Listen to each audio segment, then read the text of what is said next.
Hello everyone, मैं राहुल राजा आप सबों का स्वागत करता हूं एलपीएस क्लासेस के यूट्यूब चैनल पे। आज के लेक्चर से हम लोग बायोलॉजी स्टार्ट करने वाले हैं, मतलब साइंस सेक्शन स्टार्ट करने वाले हैं। ये लेक्चर आपके एसएससी के एग्ज़ाम्स, रेलवे के एग्ज़ाम्स या फिर बिहार पैरामेडिकल का एग्ज़ाम, हर एग्ज़ाम के लिहाज से बहुत इंपॉर्टेंट होगा।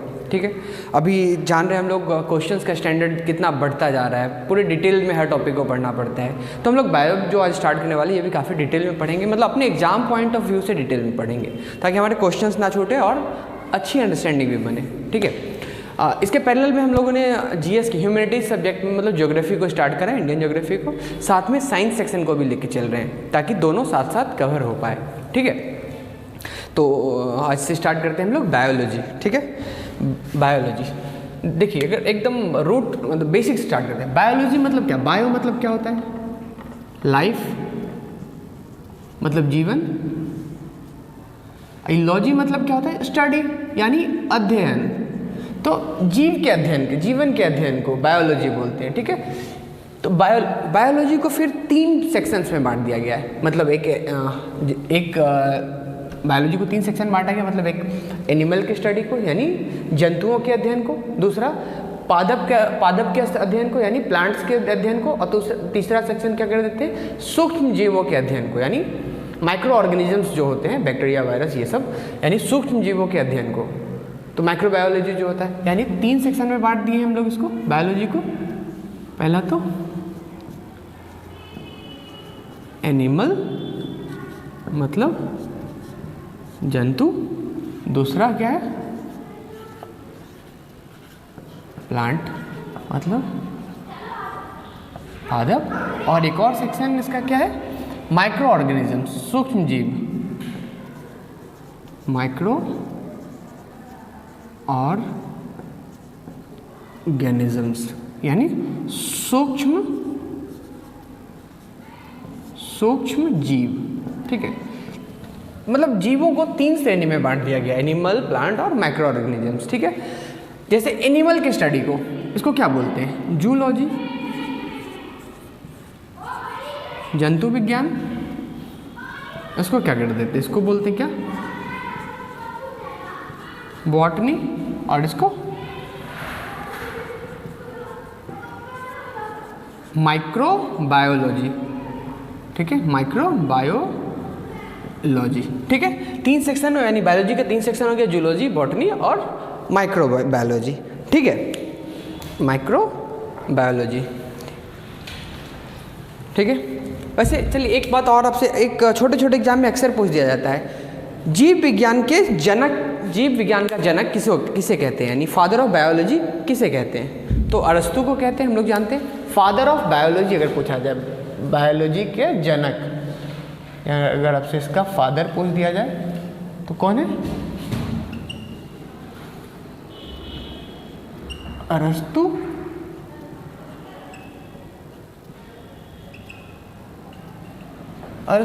ठीक है, वैसे आपको फिर पूछा जाए, आपको पूछ दिया जाए क्या जंतु विज्ञान है, जूलॉजी के जनक कौन हुए? इसे भी, इसके फादर भी लिख देते हैं फादर, इसके फादर भी अरस्तु को ही बोला जाता है, अरस्तु। ठीक है, अरस्तु। और वैसे बॉटनी के फादर को क्या बोलते हैं? थियोफ्रेसस जो एक साइंटिस्ट थे।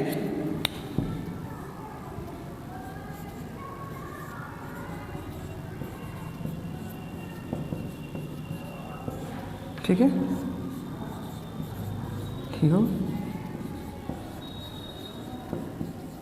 ठीक है, तो बॉटनी के फादर कौन हो गए? थियोफ्रेसस।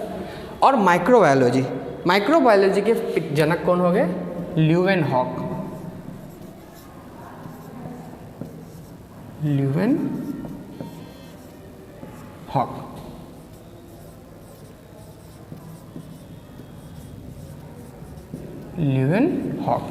ठीक है, ल्यूवेनहॉक।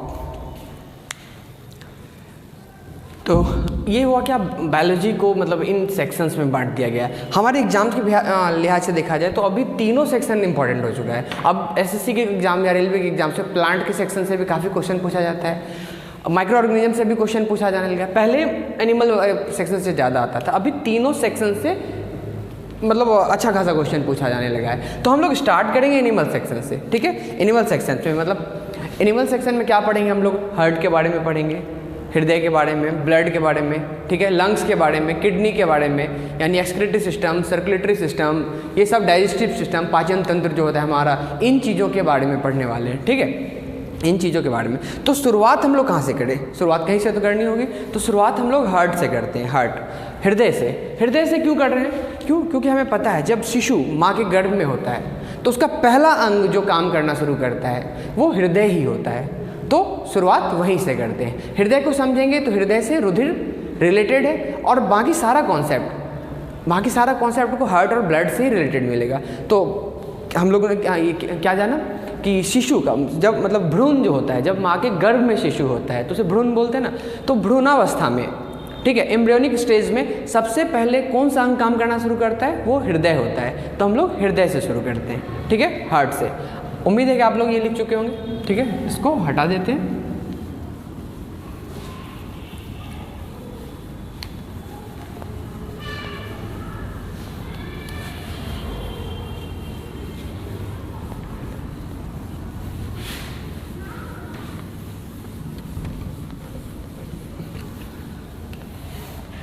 हृदय से शुरू करते हैं। हृदय भी किसका हिस्सा है, हमारे शरीर के परिसंचरण तंत्र का हिस्सा है। यानी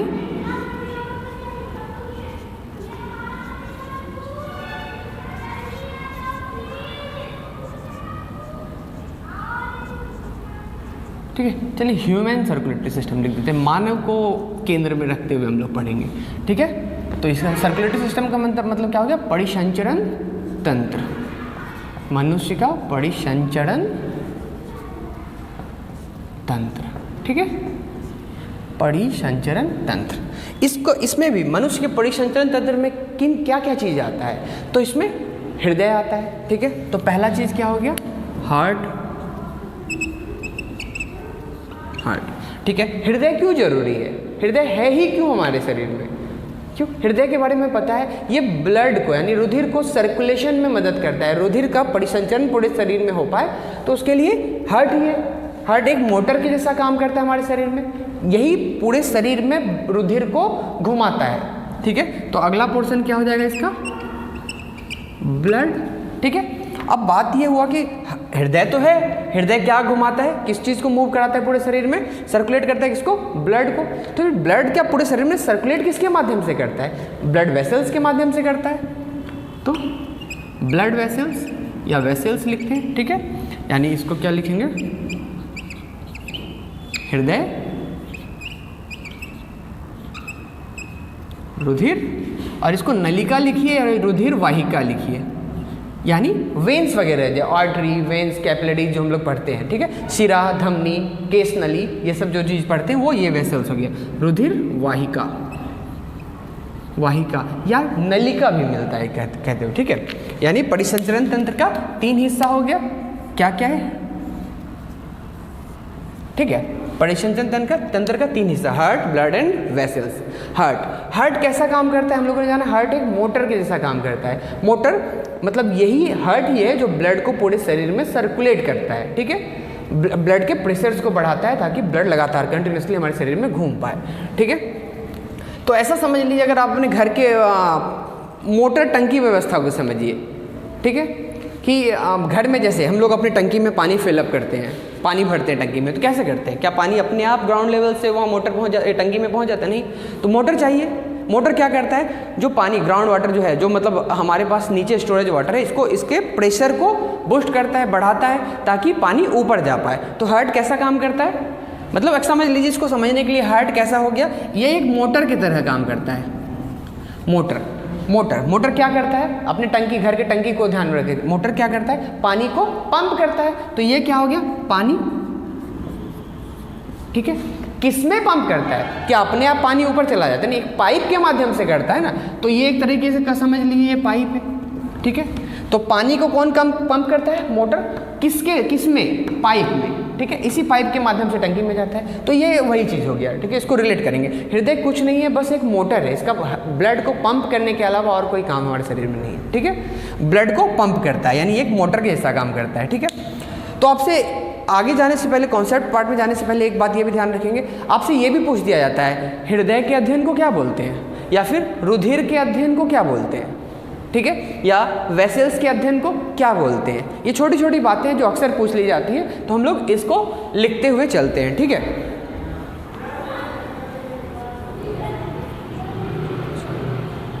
ठीक है, सबसे पहले तो हम लोग ह्यूमन सर्कुलेटरी सिस्टम है ना, इसके अध्ययन को यानी इसके स्टडी को क्या बोलते हैं, इसके अध्ययन को क्या बोलते हैं, एंजियो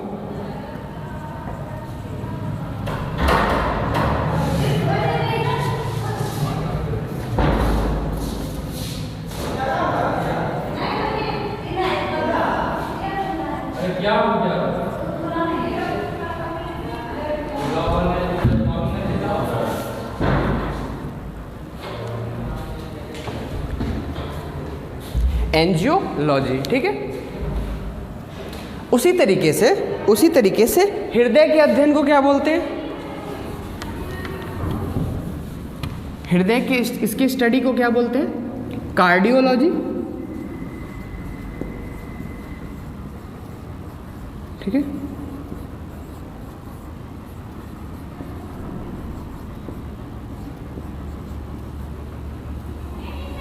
कार्डियोलॉजी, ठीक है। और ब्लड के अध्ययन को क्या बोलते हैं, हेमेटोलॉजी। इसके अध्ययन को क्या बोलते हैं, इसकी स्टडी को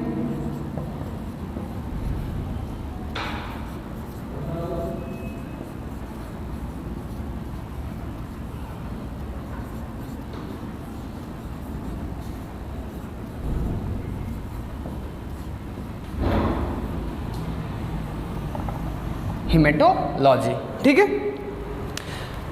ठीक है। ह्यूमन सर्कुलेटरी सिस्टम, इसके अध्ययन को क्या बोलते हैं, एंजियोलॉजी, और हार्ट के अध्ययन को कार्डियोलॉजी, ब्लड के अध्ययन को हेमेटोलॉजी, ठीक है। आप ये सब लिख लीजिए, ये अक्सर पूछा जाता है।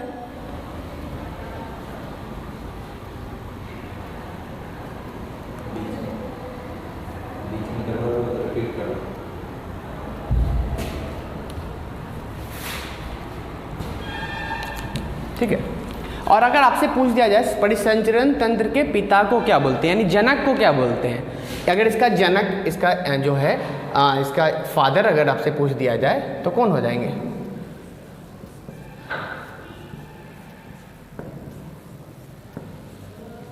William Harvey, William Harvey.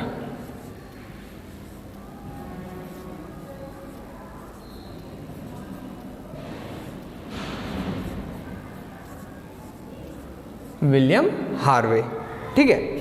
परिसंचरण तंत्र के पिता को या जनक को क्या बोलते हैं, विलियम हार्वे, ठीक है। अब हम लोग हृदय में चलते हैं। देखिए हृदय में, ठीक है, यहाँ हम लोग चलिए थोड़ा आगे चलते हैं, थोड़ा सा बेसिक यहाँ पे और लिख लेते हैं हम लोग। जैसे ब्लड के अंदर क्या है, ब्लड किससे मिलके बना हुआ है, ब्लड का मुख्यतः दो कंपोनेंट होता है, दो घटक होता है। एक होता है प्लाज्मा, दूसरा कॉर्पसल्स, कनिका। कॉर्पसल्स के कॉर्पसल्स के अंदर क्या आता है, आरबीसी, डब्ल्यूबीसी, प्लेटलेट्स, यही तो आता है। यानी अगर इसको बांट दिया जाए तो एक हिस्सा इसका क्या है,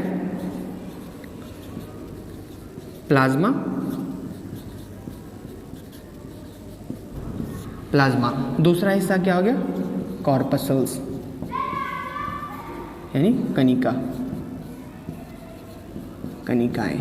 यानी ब्लड में बहने वाले छोटे छोटे कण, क्या क्या बहता है ब्लड के अंदर, हम लोग जानते हैं क्या, आरबीसी बहता है, डब्ल्यूबीसी बहता है और प्लेटलेट्स बहता है। आरबीसी मतलब रेड ब्लड सेल्स या रेड ब्लड कॉर्पसल्स बोलेंगे, डब्ल्यूबीसी वाइट ब्लड सेल्स या वाइट ब्लड कॉर्पसल्स बोलेंगे, यानी लाल रक्त कणिका, श्वेत रक्त कणिका, ठीक है। और हम लोग को पता है, अगर यहाँ पे चलिए ये सब डिटेल में आरबीसी डब्ल्यूबीसी के बारे में डिटेल में हम लोग ब्लड चैप्टर में पढ़ने वाले हैं, ठीक है। फिर भी लिख लेते हैं, ये कितना होता है 99%, और WBC 0.2% और प्लेटलेट्स कितना हो जाता है 0.8%। ठीक है। उसी तरीके से आपसे वेसल्स का टाइप पूछ दिया जाए तो जो वेसल्स है इसका टाइप, इसमें क्या क्या आ जाएगा, इसमें 3 तरह का वेसल्स आ जाएगा। एक हो गया क्या, आर्टरी यानी जिसको बोलते हैं क्या, धमनी। दूसरा क्या हो जाएगा, वेन, सिरा। तीसरा क्या हो जाएगा, कैपिलरीज यानी केस नली जिसको बोलते हैं।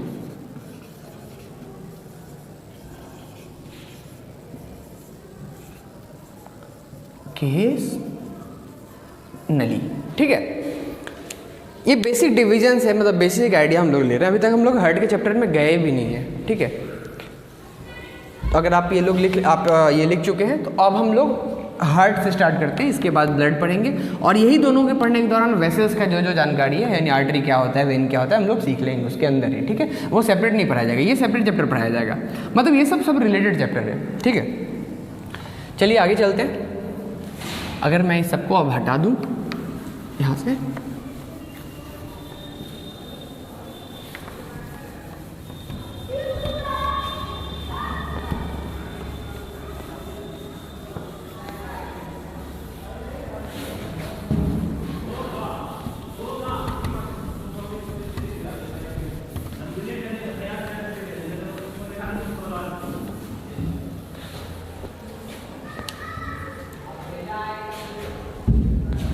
आइए हम लोग स्टार्ट करते हैं अपने टॉपिक हार्ट से यानी हृदय से। ठीक है, हृदय सबसे पहला पॉइंट, हृदय जब शिशु माँ के गर्भ में होता है, ठीक है, यानी जब वो फीटस स्टेज में मतलब एम्ब्रियोनिक स्टेज में होता है, तो पहला अंग जो काम करना शुरू करता है वो हृदय ही होता है, ये ध्यान रखिएगा। ठीक है, पहला अंग काम करना जो करता है वो हृदय ही होता है। फिर हृदय जो है वो किस लिए है, ये ब्लड को शरीर में सर्कुलेट करने के लिए है, यानी रुधिर के परिसंचरण को इंश्योर करता है, यानी रुधिर का परिसंचरण पूरे शरीर में करता है। ठीक है, फिर अगला क्वेश्चन ये आ जाएगा कि रुधिर का परिसंचरण क्यों जरूरी है शरीर में, ब्लड चाहिए ही क्यों हमारे शरीर में, ब्लड चाहिए ही क्यों हमारे शरीर में। तो इसको समझने के लिए देखिए, हमें जीवित रहने के लिए, हम जब जीवित हैं, अगर मैं आपको पढ़ा रहा हूँ तो मैं पढ़ा रहा हूँ तो इसमें ऊर्जा लगना होगा ना, आप पढ़ रहे हैं आप भी ऊर्जा लगा रहे होंगे। ठीक है, कोई भी काम होता है, किसी भी काम के लिए क्या होता है, ऊर्जा की ज़रूरत होती है। ठीक है, ऊर्जा की ज़रूरत होती है। तो हमारा शरीर जो बना हुआ है, अगर किसी भी मानव का शरीर देख लिया जाए तो ये कैसे बनता है, सबसे सूक्ष्मतम कण जो होता है मानव शरीर में या किसी भी जीव के शरीर में वो क्या होता है, कोशिका, सेल। ठीक है, आइए एकदम बिल्कुल बेसिक से समझते हैं इसको, बेसिक से बिल्कुल हायर लेवल तक हम लोग लेके चलेंगे कंपटीशन के लिहाज से। सेल मतलब क्या हो गया, कोशिका। सेल से मिलके क्या बनता है, जब कोशिका मिलता है तो उत्तक बनता है यानी टिश्यू बनता है। टिश्यू मतलब उत्तक। जब ढेर सारा टिश्यू मिलता है तो टिश्यू सिस्टम बनता है यानी उत्तक तंत्र बनता है। टिश्यू सिस्टम यानी उत्तक तंत्र। ठीक है, जब उत्तक तंत्र से मिलके क्या बनता है, अंग बनता है, ऑर्गन।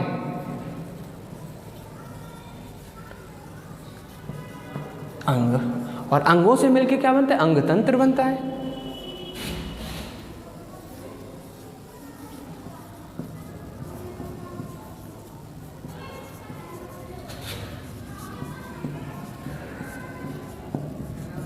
अंग तंत्र, और अंग तंत्र से क्या बनेगा, जीव बनेगा यानी ऑर्गेनिज्म बनेगा।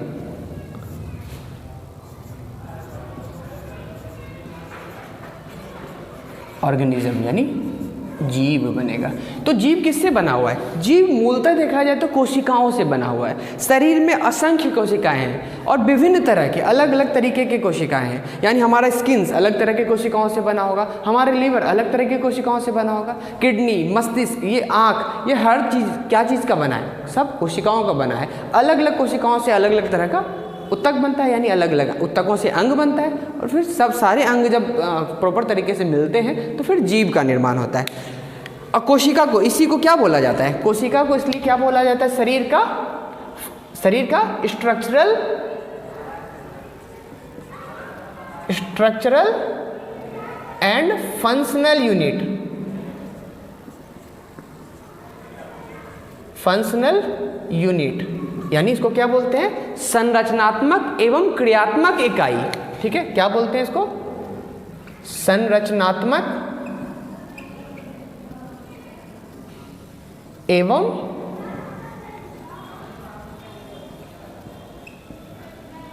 क्रियात्मक इकाई। इसका मतलब क्या हुआ, हमारे शरीर को जो संरचना मिल रहा है, ठीक है, हमारा हाथ ऐसा ही हो इस शेप में है, या कोई भी अंग, हृदय, हर मनुष्य के शरीर में लगभग एक ही आकृति का होता है, तो वो संरचना कौन देता है, वो भी कोशिका ही देता है। प्लस हृदय जो काम कर रहा है, तो हृदय किसका बना हुआ है, हृदय पंपिंग जो करता है तो किसका बना हुआ है, ये कोशिका का बना है। यानी हृदय पंप करे मतलब क्या, उसको कड़ा कौन रहा है, कोशिका ही कड़ा रहा है ना। तो इसलिए कोशिका को क्या बोलते हैं, स्ट्रक्चरल एवं फंक्शनल यूनिट या संरचनात्मक एवं क्रियात्मक इकाई बोलते हैं। ठीक है, तो देखिए कोशिका हम लोग जान गए, ये कहते हैं। हम लोग अभी बात कर रहे थे क्या, हार्ट ही जरूरी क्यों है, हार्ट जरूरी है ब्लड को पंप करने के लिए। फिर ब्लड क्यों जरूरी है, ब्लड क्यों जरूरी है, इस पे आ रहे थे। तो ये इस पे आए कैसे कि हमें कोई भी काम करने के लिए या हमें जीवित रहने के लिए ऊर्जा की आवश्यकता होती है। ठीक है, ऊर्जा की आवश्यकता होगी, तो ऊर्जा किसको चाहिए होगा, जीव को चाहिए। जीव मतलब जीव को, यानी जीव के अंगों को चाहिए। अंग को चाहिए मतलब जीव के उत्तकों को चाहिए। उत्तक को चाहिए मतलब कोशिका को चाहिए। एट द एंड तो आपको कोशिका ही मिलना है हर जगह। तो कोशिका को क्या चाहिए, ऊर्जा चाहिए। ठीक है, तो हम लोग ऊर्जा लेते कैसे हैं, पहले तो खाना खाते हैं, बोलेंगे भोजन ग्रहण करते हैं। सिर्फ भोजन से होता है क्या, नहीं, भोजन के साथ साथ हम लोग सांस भी लेते हैं। सांस में क्या लेते हैं, हम लोग ऑक्सीजन लेते हैं। ठीक है, तो भोजन और ऑक्सीजन फाइनली जाता कहाँ है, अगर हम लोग फूड ले लेते हैं अपने शरीर में, भोजन जो भी लेते हैं फूड, ये किस में टूट जाता है, ये ग्लूकोज में टूटता है। ठीक है, ग्लूकोज, इसका अगर फॉर्मूला लिखते हैं तो C6H12O6। भोजन किस में टूटता है, ग्लूकोज, और यही ग्लूकोज हमें एनर्जी देता है। ठीक है, कैसे एनर्जी देता है, तो एनर्जी कहाँ पे देता है, ये एनर्जी हमारे पाचन तंत्र को, डाइजेस्टिव सिस्टम को देखा जाए तो भोजन का पाचन मुंह से ही स्टार्ट हो जाता है। स्टार्च यहाँ मुंह में ही पचना शुरू हो जाता है। फाइनली पचते पचते कहाँ, छोटी आंत तक जाता है। ठीक है, और छोटी आंत में भोजन फाइनली टूट करके सारा भोजन ग्लूकोज में टूटता है। ठीक है, और भी चीज़ों में टूटता है, मतलब ग्लूकोज में जो टूटा, यही ग्लूकोज छोटी आंत में एब्जॉर्ब होता है, अवशोषित होता है, और अवशोषित होकर रुधिर में जाता है, और रुधिर इसी ग्लूकोज को कोशिकाओं तक लेके जाता है। तो कोशिका को चाहिए क्या, अगर आप ये स्ट्रक्चर देख लीजिए, ये क्या है, सेल है। सेल मतलब कोशिका। कोशिका को क्या मिला, कोशिका को मिला क्या चीज़, ग्लूकोज। कोशिका को क्या मिला, ग्लूकोज, और साथ में इसको क्या चाहिए, ऑक्सीजन। यानी ग्लूकोज और ऑक्सीजन लेके कोशिका क्या बनाएगा, ये ऊर्जा बनाएगा। ऊर्जा यानी एनर्जी बनाएगा। ठीक है, एनर्जी, साथ में कुछ बाय प्रोडक्ट भी बन जाता है। एक बाय प्रोडक्ट बन जाता है क्या, कार्बन डाइऑक्साइड।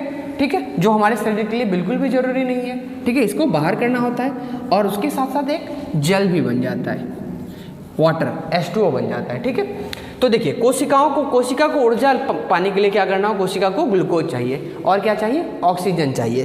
तो सोचिए कोशिका में ग्लूकोज और ऑक्सीजन पहुंचा कैसे। हम लोगों ने खाना खाया, खाना पेट में जाके बिल्कुल ग्लूकोज में टूटा, यानी अपने स्मॉलर पार्टिकल्स में टूटा, छोटे छोटे कणों में, मतलब ग्लूकोज में फाइनली वो डिकम्पोज हुआ। पेट से शरीर के पूरे हर जगह, मतलब हर एक कोशिकाओं तक, उंगली की कोशिकाओं को ले लीजिए, मस्तिष्क की कोशिकाओं को ले लीजिए, हाथ की कोशिकाओं को ले लीजिए, हर एक कोशिकाओं तक ये ग्लूकोज पहुंचा कैसे, यही कोशिका रुधिर के माध्यम से पहुंचता है। वैसे ही ऑक्सीजन कैसे पहुंचता है, हम लोग सांस लेते हैं, इनहेलेशन एक्सहेलेशन जो करते हैं, मतलब सांस लेते हैं, ये तो सांस तो हमारे लंग्स में चला जाता है ना। फिर लंग्स से फेफड़े से जो ऑक्सीजन हर एक कोशिकाओं तक, शरीर के हर एक कोशिकाओं तक पहुंचा, तो ये किसके माध्यम से पहुंचा, ये भी कौन लेके जाता है, तो रुधिर ही लेके जाता है। ठीक है, ब्लड क्या करता है, फेफड़ा के एल्वियोली पोर्शन में जाता है। ठीक है, कुपिकाओं के पास जाकर के वहाँ से ऑक्सीजन ग्रहण करता है, ऑक्सीजन को एब्जॉर्ब करता है, और उसी ऑक्सीजन को पूरे शरीर की कोशिकाओं तक लेके जाता है। और शरीर के कोशिकाओं में जब ग्लूकोज और ऑक्सीजन पहुंचता है तो क्या, ऊर्जा का निर्माण होता है, साथ में कुछ गैर जरूरी चीज़ यानी कार्बन डाइऑक्साइड बन जाता है, और जल बन जाता है। ठीक है, तो ये पहुंचा कैसे, तो ये पहुंचा कैसे, ये जो पहुंचा किसके माध्यम से, ब्लड के माध्यम से, यानी रुधिर के माध्यम से पहुंचा हर एक कोशिकाओं तक। अभी जैसे आपका ऊर्जा बन गया, ऊर्जा कोशिका को चाहिए क्यों, कोशिका को जीवित रहने के लिए। ठीक है, कोशिका का डैमेज हो जाए, रिपेयर की जरूरत हो तो उसमें जरूरत पड़ेगा। ठीक है, तो जो ये सब बना, तो ये जो बना तो ये शरीर के अलग अलग हिस्से, मान लीजिए कार्बन डाइऑक्साइड कोशिका में बना, अभी कार्बन डाइऑक्साइड को बाहर कैसे लेके जाएंगे?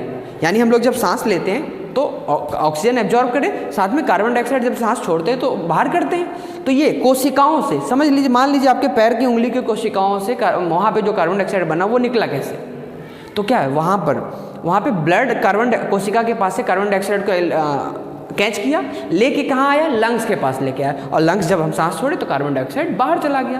तो ये देखिए, जरूरी चीज़ों को पहुँचाना कोशिकाओं तक और गैर जरूरी चीज़ों को निकालना, सब किसका काम हो गया? ब्लड का। और ब्लड को मूव कराने के लिए क्या चाहिए? हार्ट चाहिए। तो आप कनेक्ट कर पा रहे होंगे। तो इसमें क्या बह रहा है? ये क्या है? ब्लड बह रहा है, रुधिर है, तो रुधिर के अंदर ही ये सब चीज़ बह रहा है। ठीक है, जरूरी चीज़ को सही जगह पे पहुंचाना और गैर जरूरी चीज़ को बाहर करने के लिए उसको भी सही जगह तक पहुंचाना। ठीक है, ये रुधिर का ही काम होता है, ब्लड का ही काम होता है। ठीक है, तो ब्लड एक्चुअली हमारे पूरे शरीर को कनेक्ट करता है। ठीक है, पूरे शरीर को कनेक्ट करता है ब्लड। ठीक है, इसलिए ब्लड को कनेक्टिव टिश्यू बोलते हैं, संयोजी ऊतक भी बोलते हैं ब्लड को। ठीक है, क्योंकि ये पूरे शरीर को कनेक्ट करता है। आप कहीं भी कट लगाइए, हर जगह क्या निकलेगा? ब्लड ही निकलेगा। तो ब्लड ही पूरे शरीर को कनेक्ट करता है। तो आप यहाँ पे एक पॉइंट ये जो डिस्कस करें लिख लीजिए। ब्लड को क्या बोलते हैं हम लोग? रुधिर को क्या बोलते हैं हम लोग? Connective tissue. कनेक्टिव टिश्यू यानी इसको हिंदी में बोलते हैं हम लोग संयोजी ऊतक। साथ में इसको सॉफ्टेस्ट टिश्यू भी बोलते हैं, यानी सबसे मुलायम ऊतक भी बोला जाता है। ये भी पॉइंट लिख लीजिए। ब्लड चैप्टर में ये सब फिर से आएगा, लेकिन अभी आ गया तो लिख लीजिए। सॉफ्टेस्ट टिश्यू यानी सबसे मुलायम ऊतक, सबसे मुलायम ऊतक। ठीक है, तो आप समझ पा रहे होंगे ये सब चीज़ों को। जीव किससे बना है? फाइनली कोशिकाओं से बना है। और कोशिका को जीवित रहने के लिए क्या चाहिए? ऊर्जा चाहिए। तो ऊर्जा बनेगा कैसे? ऊर्जा को बनने के लिए ग्लूकोज और ऑक्सीजन चाहिए। ग्लूकोज और ऑक्सीजन कोशिका तक आएगा कैसे? तो ये रुधिर के माध्यम से आएगा। और जो गैर जरूरी चीज़ है जैसे कार्बन डाइऑक्साइड, बाहर कैसे जाएगा? ये भी रुधिर के माध्यम से ही बाहर जाएगा। अब हम लोग इंपॉर्टेंस समझ पा रहे हैं ब्लड का। ब्लड का इंपॉर्टेंस समझ रहे हैं, मतलब हार्ट का समझ रहे हैं। तो अब हार्ट के अंदर आते हैं। ठीक है, हार्ट का बेसिक थोड़ा देखते हैं। ये सब हटा देते हैं। ये सारी चीज़ें हम लोग फिर से डिटेल में पढ़ेंगे हर चैप्टर में। अभी कोशिकाओं के बारे में पूरा डिटेल में पढ़ना होगा। जैसे होता है दो तरह का रिएक्शन होता है, एक एरोबिक एनारोबिक रेस्पिरेशन, यानी कहीं कहीं पर बिना ऑक्सीजन ना भी मिले, ऑक्सीजन की अनुपस्थिति में भी कहीं कहीं ऊर्जा का निर्माण होता है। तो ये सब रेस्पिरेशन चैप्टर में पढ़ेंगे। यहाँ तो हटाइए। ठीक है,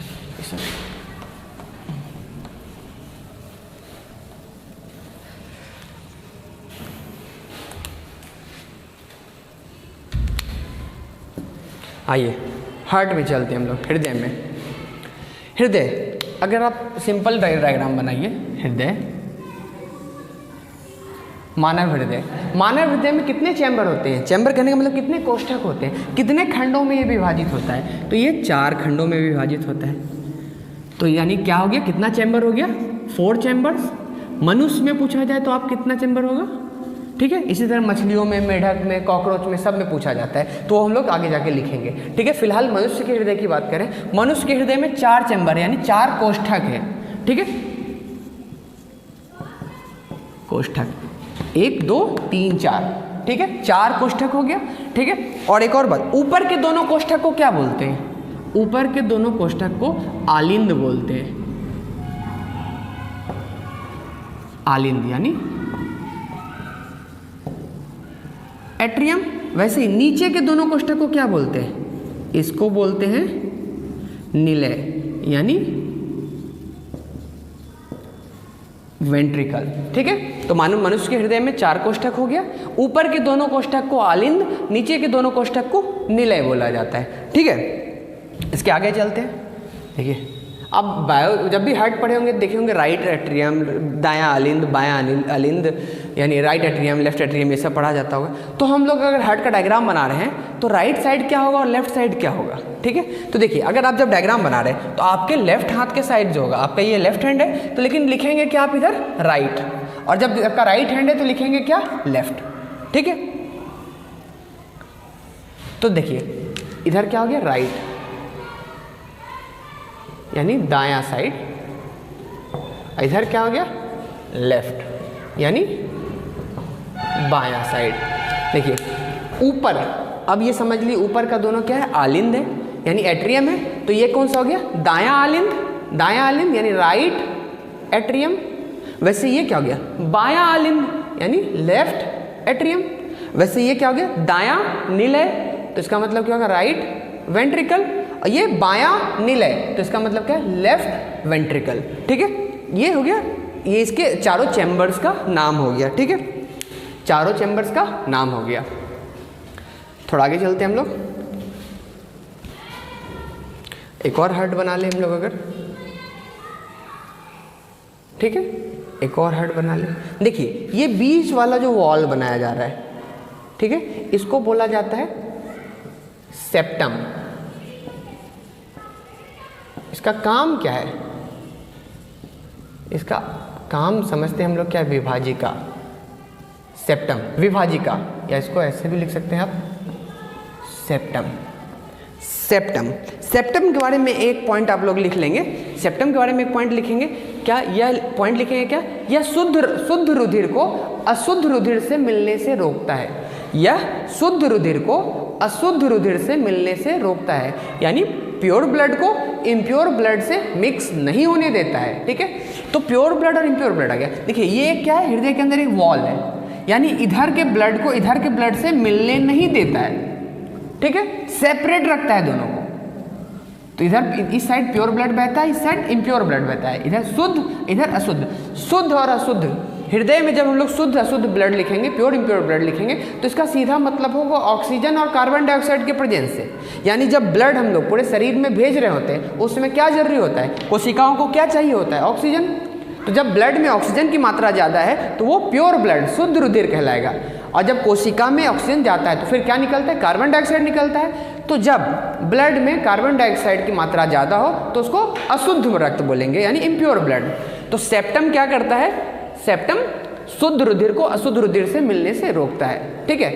देखिए क्यों रोकता है, अगर देखिए आप लोग कुछ देखे होंगे, कुछ बच्चों का हार्ट डिजीज जो होता है माँ के खाने, शायद उनके खाने में नाइट्रेट की प्रेजेंस अधिकता की वजह से शायद होता है, मैं देख के आपको बता दूंगा बाद में। तो उसकी वजह से ये वॉल डेवलप नहीं हो पाता अच्छे से, ठीक है, जिसकी वजह से बच्चे के शरीर में प्योर इम्प्योर दोनों ब्लड मिलता रहता है। अभी कार्बन डाइऑक्साइड क्या है, एक तरह से शरीर के लिए तो वो जहर ही है, ठीक है। अगर दोनों प्योर इम्प्योर मिलेगा इसका मतलब क्या, ब्लड प्योरीफिकेशन, मतलब ब्लड ना आपका प्योरीफाई प्रॉपर तरीके से नहीं हो पाएगा, ठीक है। तो इसके वजह से भी हार्ट रिलेटेड बहुत सी कॉम्प्लिकेशन आ जाती है, डिजीज हो जाता है बच्चों को, ठीक है।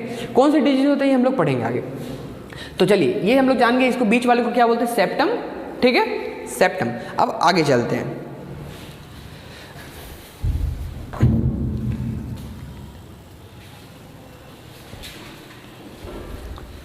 चलिए ये बेसिक बातें आप लिख चुके हैं, इसको हटाते हैं। पहले हार्ट में होता क्या क्या है ये लिखते चलते हैं हम लोग।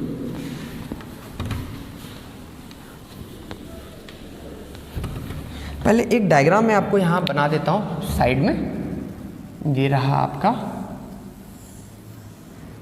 हार्ट, ये रहा ऊपर आपका लंग्स यानी फेफड़ा, क्या बोलते हैं इसको, इसको क्या बोलते हैं फेफड़ा, ठीक है। और नीचे लिख लेते हैं अंग, लिख लीजिए, या कोशिका, अंग कोशिका का ही बना होता है, कुछ भी आप लिखिए। चलिए आप ऑर्गेन लिख लीजिए, ऑर्गेन लिखिए या फिर सेल्स लिखिए, कोशिका लिखिए, कोई दिक्कत नहीं है, ठीक है। ये हो गया आपका हृदय। अभी हम लोग इतना वॉल के बारे में पढ़े, ठीक है। अब आगे इसको रिलेट करते चलेंगे हम लोग। देखिए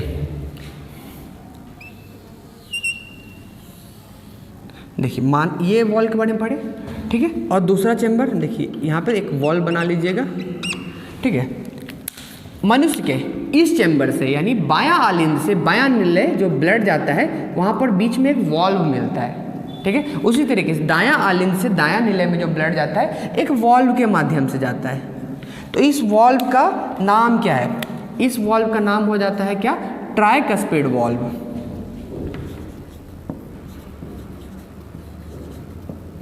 ट्राइकस्पिड वॉल्व यानी त्रिवलनी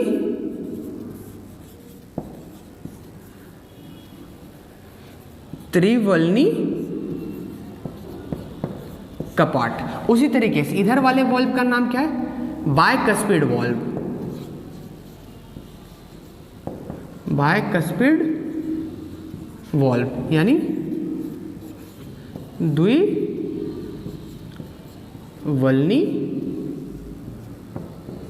कपाट। इसका एक और नाम है मिट्रल वॉल्व, भी इसी को बोला जाता है।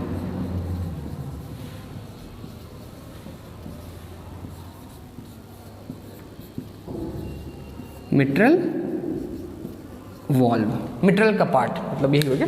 तो ये क्या करता है? ये जो वॉल्व है ये क्या करता है? आपके दाएं आलिंद से, राइट एट्रियम से बायां आलिंद में रुधिर किसके माध्यम से आता है? त्रिवल्नी कपाट से। वैसे ही लेफ्ट एट्रियम से लेफ्ट वेंट्रिकल किसके माध्यम से आता है? तो द्विवल्नी कपाट के माध्यम से आता है, ठीक है।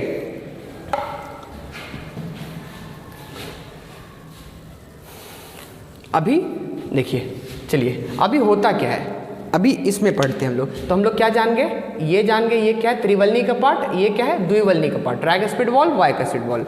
अभी ब्लड यहाँ से यहाँ तो आया, ठीक है, यहाँ से यहाँ तो आया। अभी ब्लड क्या हृदय के अंदर काम है ब्लड का? नहीं, हृदय तो बस पंपिंग करता है। तो हृदय बाहर भेजेगा, कहाँ भेजेगा? अलग अलग अंगों के पास। मतलब अलग अलग अंगों के पास कहने का मतलब क्या? अलग अलग कोशिकाओं के पास।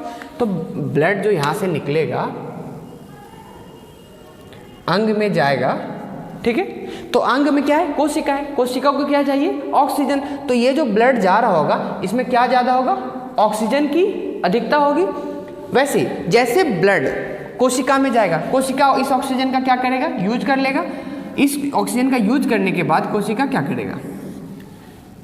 ऑक्सीजन कार्बन डाइऑक्साइड में कन्वर्ट हो जाएगा वहाँ पर। तो इधर वाले ब्लड में आपको किस चीज़ की अधिकता मिलेगी? कार्बन डाइऑक्साइड की, ठीक है। तो यही जिस रुधिर में ब्लड की मात्रा अधिक हो, मतलब ऑक्सीजन की मात्रा अधिक हो, प्रचुरता अधिक हो, तो वो प्योर ब्लड कहलाता है। तो इधर ये क्या हो गया? इधर इस नलिका में क्या बह रहा होगा? Pure blood. तो इधर क्या ज़्यादा है? Carbon dioxide. तो इधर कौन सा ब्लड बह रहा होगा? इम्प्योर ब्लड, अशुद्ध रक्त बह रहा होगा, ठीक है। तो यानी देखिए बायां निलय से ब्लड निकला, कहाँ गया? अंग के पास गया। अंग है ये क्या है? अंग है।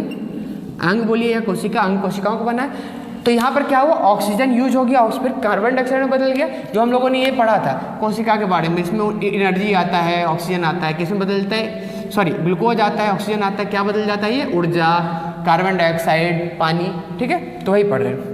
तो यहाँ पर एक सर्कुलेशन तो हो गया, लेकिन ये जो प्योर ब्लड आया, प्योर ब्लड कहने का मतलब क्या? ब्लड में ऑक्सीजन की अधिकता वाला जो ब्लड है ये आया कहाँ से? यानी जो ब्लड रिचार्ज हो रहा है, ऑक्सीजन रिचार्ज हो रहा है, वो कर कौन रहा है?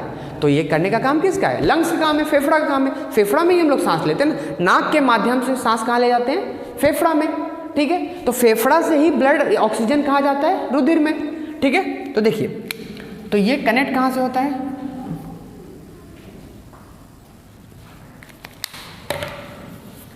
तो ये यहाँ से निकला,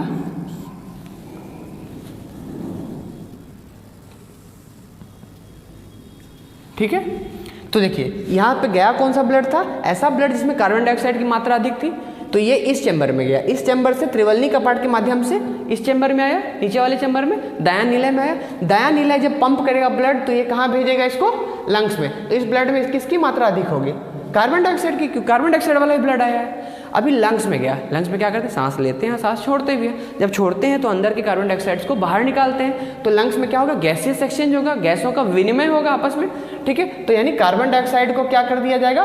बाहर भेज दिया जाएगा और ऑक्सीजन को अंदर लिया जाएगा, ठीक है। तो लंग्स में क्या हो गया? ऑक्सीजन रिचार्ज होता है। तो इसके बाद लंग्स वापस इसको कहाँ भेज देगा? इस पोर्शन भेज देगा। तो इसमें क्या ज़्यादा होगा? ऑक्सीजन ज़्यादा होगा। तो इसका मतलब क्या है? जिस ब्लड में ऑक्सीजन ज़्यादा हो वो प्योर ब्लड हो गया। तो इधर वाला ब्लड क्या हुआ? प्योर ब्लड, है ना, जिसको बोलते हैं क्या, शुद्ध रुधिर, शुद्ध रुधिर। इधर क्या है, कार्बन डाइऑक्साइड ज़्यादा है, तो इधर वाले ब्लड को क्या बोलेंगे हम लोग, इधर वाले ब्लड को बोलेंगे अशुद्ध, अशुद्ध रुधिर यानी इम्प्योर ब्लड। ठीक है, तो देखिए यहाँ पे कहा जाता है मानव शरीर में रक्त का दोहरा परिसंचरण होता है, डबल सर्कुलेशन ऑफ ब्लड होता है, क्योंकि यहाँ पे दो साइकिल, दो चक्र पूरा होता है। देखिए एक चक्र ये वाला हुआ और दूसरा चक्र ऊपर वाला हो गया, तो इसी को कहते हैं डबल सर्कुलेशन ऑफ ब्लड। ठीक है, रक्त का दोहरा परिसंचरण। देखिए एक साइकिल ये हो गया, दूसरा साइकिल ऊपर वाला हुआ, तो इसी को बोलते हैं डबल सर्कुलेशन ऑफ ब्लड। ये लिख लीजिए, मानव शरीर में रुधिर का डबल सर्कुलेशन होता है, डबल सर्कुलेशन ऑफ ब्लड। ठीक है, यानी रक्त का दोहरा परिसंचरण। ठीक है, यानी दो चक्र पूरा कर रहा है, तो इसी को बोलते हैं रक्त का दोहरा परिसंचरण। अभी तो हमने बेसिक समझा कि ब्लड कहाँ से आता है, कहाँ जाता है, रास्ता क्या है। ठीक है, दो वॉल्व के बारे में पढ़े, यानी ब्लड देखिए, लंग्स से ब्लड ऑक्सीजन लेके आया इस चैम्बर में, जब ऊपर वाला चैम्बर प्रेस हुआ तो ब्लड प्रेस हुआ, यानी प्रेस होने की वजह से मतलब स्पेस कम हुआ, वॉल्यूम कम हुआ ऊपर के चैम्बर का, वॉल्यूम कम होने से, आयतन कम होने से क्या होता है, दाब बढ़ जाता है। जब दाब बढ़ता है तो ये दोनों वॉल्व खुल जाता है, जैसे ही ये दोनों वॉल्व खुला तो ब्लड यहाँ से यहाँ आ जाता है, नीचे वाले चैम्बर में आ जाता है। ठीक है, जब नीचे वाले चैम्बर में आ गया ब्लड, तो फिर क्या यहीं रहना है ब्लड को, नहीं बाहर जाना है। तो पहले ऊपर वाला प्रेस हुआ तो ब्लड नीचे आया। ठीक है, दूसरे सेक्शन में क्या होता है, ऊपर वाला मसल्स रिलैक्स होता है और नीचे वाला प्रेस होता है। जब नीचे वाला प्रेस होता है उस दौरान, जब नीचे वाला चैम्बर यानी निलय जब दोनों प्रेस होता है, ये पोर्शन प्रेस होता है, तो उस समय फिर से प्रेशर बढ़ेगा। लेकिन जैसे ही ये दोनों में प्रेशर बढ़ता है, यानी ये जब प्रेस होता है, सिकुड़ता है, तो ये दोनों वॉल्व ऑटोमेटिकली बंद हो जाता है। बंद क्यों होता है, अगर बंद नहीं होगा तो क्या होगा, ब्लड बैकफ्लो कर जाएगा, पीछे की तरफ वापस चला जाएगा। तो ब्लड को तो हमको आगे इधर भेजना है ना, इधर भेजना है ना, यहाँ भेजना है ना। तो अगर ये वॉल्व बंद ना हो तब तो वापस ब्लड चला जाएगा पीछे।